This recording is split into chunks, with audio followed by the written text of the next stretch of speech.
గౌరవ గురువు గారికి వందనములు మరియు శుభోదయము. ఈరోజు నుండి ఘంటసాల మాస్టారు గానం చేసినటువంటి భగవద్గీతను ప్రారంభిస్తున్నాను. మొదటి భాగం.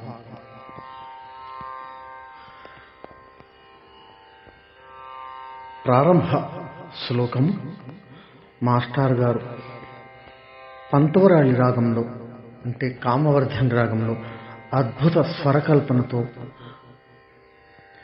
గానం చేశారు.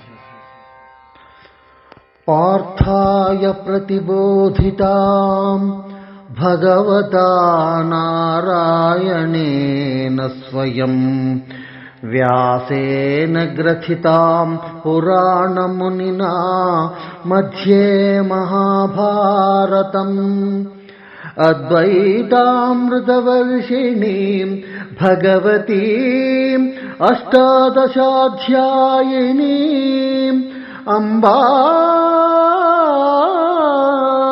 త్వామనుసందధామి భగవద్గీతే భవద్వేషిణీం భగవద్గీతే భవద్వేషిణీం.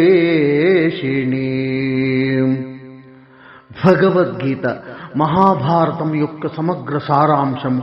భక్తుడైన అర్జునునకు వనర్చిన ఉపదేశమే గీతా సారాంశము. భారత యుద్ధము జరగరాదని సర్వ విధముల భగవానుడు ప్రయత్నించెను. కాని ఆ మహానుభావుని ప్రయత్నములు వ్యర్థములాయను. అటు పిమ్మట శ్రీకృష్ణుడు పార్థునకు సారథి అయి నిలిచెను.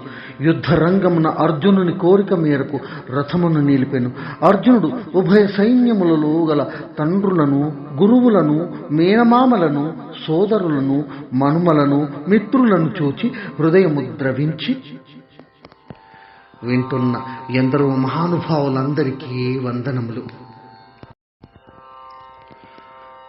భగవద్గీత రెండవ భాగం.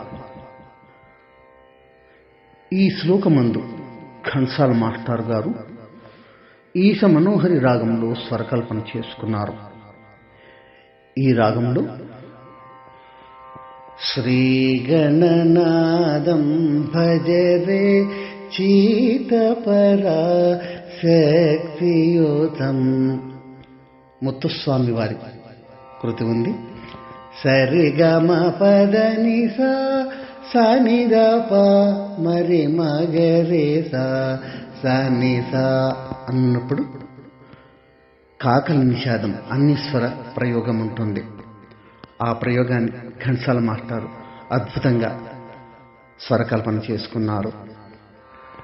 నకాంక్షే విజయం కృష్ణ నచ రాజ్యం సుఖాని చ కిం నో రాజ్యేన గోవింద కిం భోగైర్జీవితేన వా కిం భోగైర్జీవితేన వా.